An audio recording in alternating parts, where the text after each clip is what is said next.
Saffron is the most valuable spice crop in the world by weight, not because it is difficult to grow, but because its biology is extremely restrictive. Each flower of Crocus sativus produces only 3 red stigmas, and the flowering window lasts barely 10 to 20 days in a year. Traditional saffron cultivation is therefore tightly bound to specific climates such as Kashmir, Iran, and parts of the Mediterranean. Indoor saffron cultivation emerges as a response to this limitation, using controlled environment agriculture to replicate precise climatic cues and make production independent of geography and weather uncertainty. Crocus sativus is a sterile triploid plant. It does not produce viable seeds and can only be propagated vegetatively through corms. This single biological fact shapes the entire production system. Yield is not improved by breeding or seed selection, but by managing corm size, physiological age, and environmental signals. Each corm represents both the current crop and the future planting material, making corm health and management central to indoor saffron economics.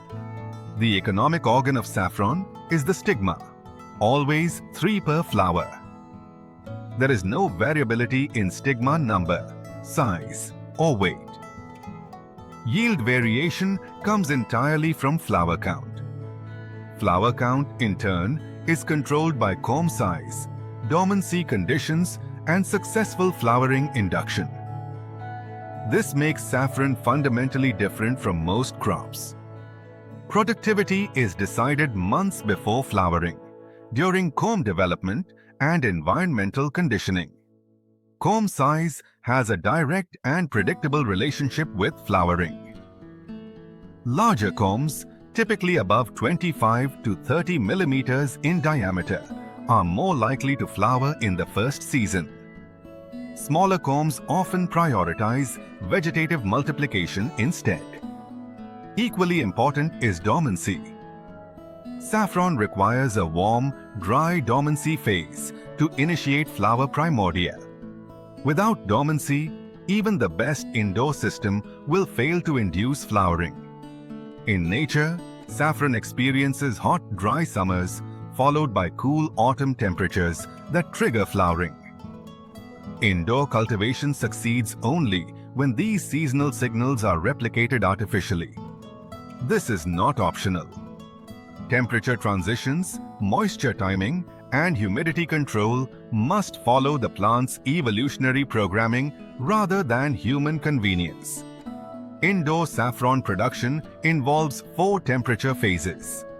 Dormancy is simulated at 20 to 30 degrees Celsius under dry conditions.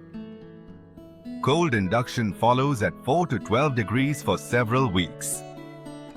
Flowering occurs optimally at 15 to 20 degrees, while vegetative growth stabilizes between 18 and 22 degrees. Deviations from these ranges directly reduce flowering percentage.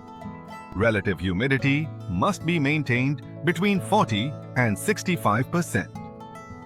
Excess humidity during flowering increases fungal disease and stigma spoilage. Saffron is not a high-light crop. Moderate diffuse light for 8 to 10 hours supports foliage development, but flowering is driven primarily by temperature and seasonal cues, not light intensity. Corms tolerate dryness during dormancy, but are extremely sensitive to excess moisture during active growth. Poor drainage causes corm rot and rapid crop loss. Whether grown in soil, substrate, or aeroponics, oxygen availability at the root zone is a non-negotiable requirement for successful indoor saffron cultivation. An indoor saffron facility is less about space and more about environmental control. Key requirements include insulation, vapor barriers, programmable HVAC systems, humidity control, cleanable surfaces, and biosecurity protocols. A small, well-controlled room often outperforms a large but poorly engineered space. Indoor saffron can be produced using substrate trays, vertical rack systems, or aeroponic chambers. Substrate trays offer lower capital cost and simpler management. Vertical racks multiply productive area, but require careful airflow design. Aeroponics provide superior oxygenation and disease control at higher initial investment and technical complexity. Typical indoor planting depth ranges from 8 to 15 centimeters. Density varies from 80 to 150 combs per square meter. Higher densities increase flower count but reduce daughter comb size. Optimal density is therefore a strategic decision balancing immediate yield and long-term comb multiplication. A complete indoor cycle includes dormancy storage, planting, cold induction, flowering, post-harvest senescence, and comb management. Indoor systems allow staggered batches, enabling multiple production cycles or year-round output when managed carefully. Harvesting is performed early in the morning while flowers are closed or just opening. Stigmas are separated manually using fine tools to preserve quality. Speed is critical as delays reduce color strength and aroma. Post-harvest handling determines final market value more than cultivation itself. Drying is carried out at 35 to 45 degrees Celsius until moisture drops below 10%. Finished saffron must be stored in airtight, light-proof containers. Proper drying and storage preserve crocin, saffronal and picrocrotin levels that define saffron quality. A conservative indoor system of 100 square meters may yield 25 to 30 grams of dry saffron per cycle initially. Profitability improves over multiple seasons as combs multiply and planting costs decline. Market price and flowering percentage remain the dominant economic variables. Indoor saffron cultivation succeeds only when critical biological and environmental parameters remain within narrow tolerances. Dormancy must be simulated under warm, dry conditions. Cold induction must follow at precisely controlled low temperatures. Flowering requires moderate temperatures, controlled humidity, and strict moisture discipline. Unlike many crops, saffron does not compensate for error. Deviations in temperature, excess humidity during flowering, or poorly drained root zones directly translate into lost flowers, reduced stigma quality, or complete crop failure. This makes parameter discipline, not scale, the defining factor of success. Translating saffron biology into a working indoor system requires aligning infrastructure with plant physiology. Facility design, racking geometry, planting depth, and density are not independent decisions. They are coupled variables. High planting density increases short-term flower count but reduces daughter comb development. Vertical systems multiply space but intensify airflow and humidity challenges. Aeroponics improve oxygen availability but demand higher technical precision.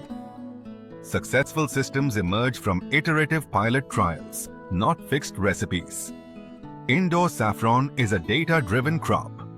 Long-term profitability depends on continuous monitoring of temperature, humidity, light exposure, flowering rates, and comb multiplication patterns across seasons.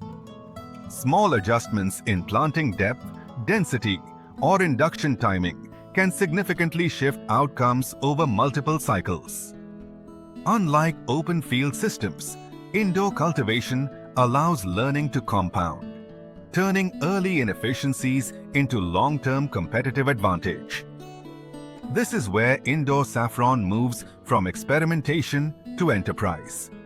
Indoor saffron cultivation is not a shortcut crop or a novelty experiment.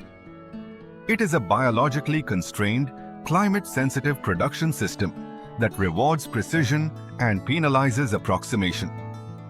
Success depends on understanding dormancy biology, flowering induction, root zone oxygen dynamics, humidity control during flowering, and post-harvest handling of stigmas with extreme care. At Seechur Agro, indoor saffron is approached not as a recipe, but as a system.